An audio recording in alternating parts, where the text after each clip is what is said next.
Ever feel like your evenings just vanish into thin air, wasting away without a trace of purpose? I used to sit at my desk after work, staring at the clock, wondering where the hours went. That all changed when I discovered 8 surprising habits that transformed my wasted evenings into a launchpad for growth, creativity, and genuine connection. Stick around, because in the next few minutes, I'm going to reveal exactly what I did and how you can reclaim your nights, one simple habit at a time. Chapter 1. The Shutdown Ritual. Signaling the end of work. Madi, picture this. Finishing up a long day at work, but instead of feeling accomplished, you're mentally exhausted, lost in the blur between work and home. That was me until I introduced a simple shutdown ritual. What I did, the physical reset.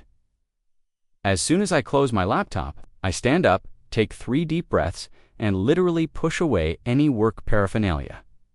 It's not just a habit. It's a psychological trigger that tells my brain, work's done, time to switch gears.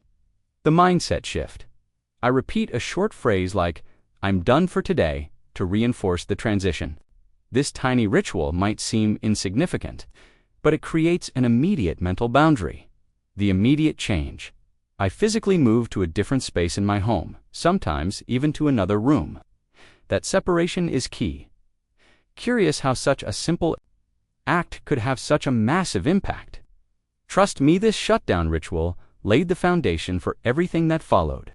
It's like hitting the reset button every day, ensuring that work stress doesn't spill over into your personal life. Chapter 2. The 90-minute power block system. Structuring your evening like a pro. Ever wonder why your evenings feel chaotic? Like a giant unstructured block of free time. I did too until I discovered the 90-minute power block system. Here's the idea. Break it down. Instead of viewing your entire evening as one endless period, split it into 90-minute blocks. Our brains naturally work in cycles, and this structure taps into that rhythm. 3 key blocks. I break my evening into 3 distinct phases. Recovery block, right after work. I allow myself 90 minutes of pure downtime, no planning, no decisions, just relaxation. Growth block. Next comes 90 minutes. Dedicated to something that pushes me forward, whether it's reading, learning a new skill, or exercising. This block is all about personal development. Connection block. Finally, I reserve 90 minutes for social interaction. This could be a call with a friend, a family dinner, or even just some quality time with myself reflecting on the day. Reverse scheduling. Here's a little secret. Start by deciding when you want to be in bed and work backwards. This reverse approach ensures that every block is purposeful. Open loop. Later, I'll share how the exact timing of these blocks can supercharge your productivity and even improve your sleep quality. Stay tuned. Chapter 3. Digital detox. Taming the screen time beast. Let's face it, our devices are incredible, but they're also energy vampires that stealthily drain our evenings. I used to lose hours scrolling through social media and watching random videos. Then, I made a change. My digital detox strategy. App mortality. Every evening, I challenge myself to delete 1 app from my phone. It's a bold move, but guess what? I rarely miss the app I removed, and it forces me to question what I really need. The analog hour. I designate 1 hour before bed as tech off time. No screens, no notifications, just a quiet analog experience. Instead of digital noise, I choose a book, a journal, or even a relaxing walk around the block. Physical separation. I place my phone and laptop in a different room as soon as the tech-off period begins. Transform your bedroom into a sanctuary. No screens allowed. This simple change has been a game changer for my focus and sleep quality. Imagine this. With the digital detox in place, I began to hear my own thoughts again. That silence became the fertile ground for creativity and real, meaningful connection with myself and others. Chapter 4. The Transition. Bridge. Shifting from work to life. Ever experience that jarring feeling when you transition from work mode to personal time? It's like switching channels abruptly. I found that creating a transition bridge helped smooth out that shift. What's the transition bridge?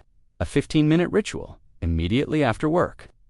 I spend 15 minutes doing something completely different. Brief walk, making a cup of tea, or even just stepping outside to breathe in fresh air.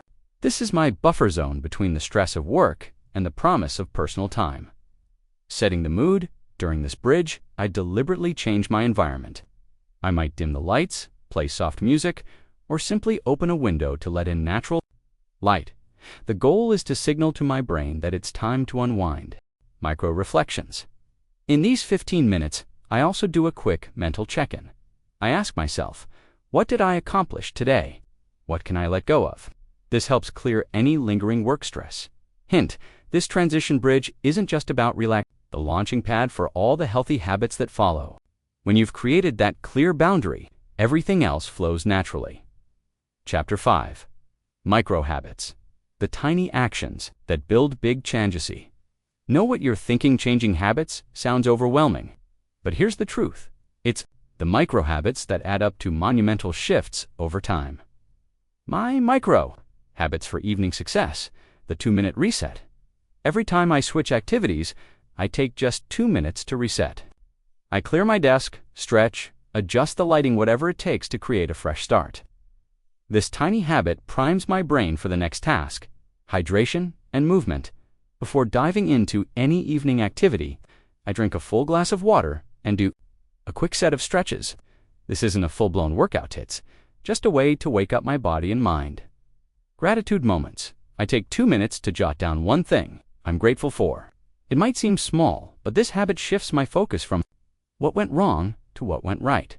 Remember, these micro-habits aren't about perfection. Even on the busiest days, these tiny actions pave the way for sustained growth. Chapter 6. Reverse scheduling. Designing your evening backwards. Of the biggest revelations in my journey was learning to plan my evening by starting at the end.